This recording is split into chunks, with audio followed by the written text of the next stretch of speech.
আজকে যেটা নিয়ে আপনাদেরকে একটু ধরিয়ে দেওয়ার চেষ্টা করব। আপনারা এগুলো জানেন, কিন্তু অনেক সময় ধরিয়ে দিলে মাথার মধ্যে ঢোকেও, আছে এভাবে তো চিন্তা করা যায়। দেখেন, বাংলাদেশের জনসংখ্যা এখন প্রায় 17-18 কোটি টাকা বলা হয়। এই 17-18 কোটি জনসংখ্যা কিন্তু এটা একটা বিশাল বাজার, বিশাল বাজার।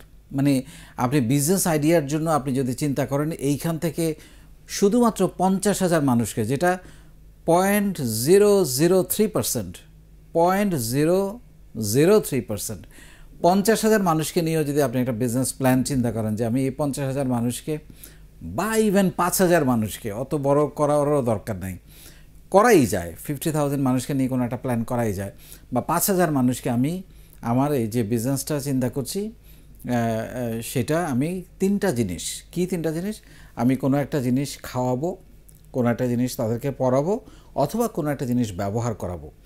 এই তিনটা জিনিস নিয়ে আপনি যদি চিন্তা করেন যে কি খাওয়ানো যেতে পারে, কি তাকে পরিধান করা যেতে পারে বা ইউজ করা যেতে পারে, সেটা শরীরের মানুষের ব্যবহার্য যে কোনো জিনিস হতে পারে, একেবারে স্যুট টাই থেকে শুরু করে, বা কি ব্যবহার করানো যেতে পারে তাকে, যেটা তার প্রতিনিয়ত ব্যবহার করতে হয়। এরকমভাবে যদি আপনি চিন্তা করেন, আপনি কোনো না কোনো বিজনেস আইডিয়া পেয়ে যাবেন। এবং ওই যে বললাম, আপনাকে খুঁজতে হবে যে এই খাওয়ানো, পড়ানো এবং ব্যবহার করার জন্য সারা পৃথিবীর মানুষ কি করছে, কি ব্যবহার করছে, কি খাচ্ছে, কি পড়াচ্ছে, কি ব্যবহার করছে, এইগুলো একটু চোখ কান খুলতে হবে। এবং আমি যেটা সবসময় বলি যে একজন উদ্যোক্তাকে ভীষণ রকমের ফোকাসড এবং ভীষণ রকমের চোখটা হতে হবে, খুবই অবজারভেশন পাওয়ারটা খুব স্ট্রং হতে হবে।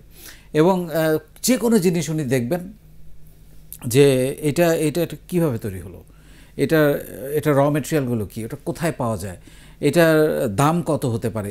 মানে যে কোনো জিনিস আপনি দেখেন, চোখের সামনে যা কিছুই পড়বে, আপনি ওইটাকে নিয়ে একটা প্রশ্ন করতে হবে, এটা কোথা থেকে আসলো, কিভাবে এটা তৈরি হয়েছে, এটা দাম কত, এটার কাঁচামাল কোথায় পাওয়া যায়, এটা বিদেশ থেকে আনতে হয় কিনা কোনো কিছু, এইখানে কারখানা করা যায় কিনা, নাকি ইম্পোর্ট করে চালিয়ে দেওয়া যায়। এরকম নানান প্রশ্ন আপনার মনের মধ্যে আনতে হবে। তখন দেখবেন যে আপনি স্বপ্নের আপনার যে আইডিয়া, আপনি নিশ্চয়ই সেরকম কোনো আইডিয়া আপনি ডেফিনেটলি খুঁজে পাবেন। সো আবারও বলছি, আপনি কাউকে কোনো কিছু খাওয়াতে চান, কাউকে কোনো কিছু ব্যবহার করাতে চান, কাউকে কোনো কিছু পড়াতে চান, 17-18 কোটি মানুষ বাংলাদেশে, তাদের কোনো একটা সেগমেন্ট নিয়ে আপনি কাজ করেন, আপনি ডেফিনেটলি আপনার স্বপ্নের আইডিয়া পেয়ে যাবেন।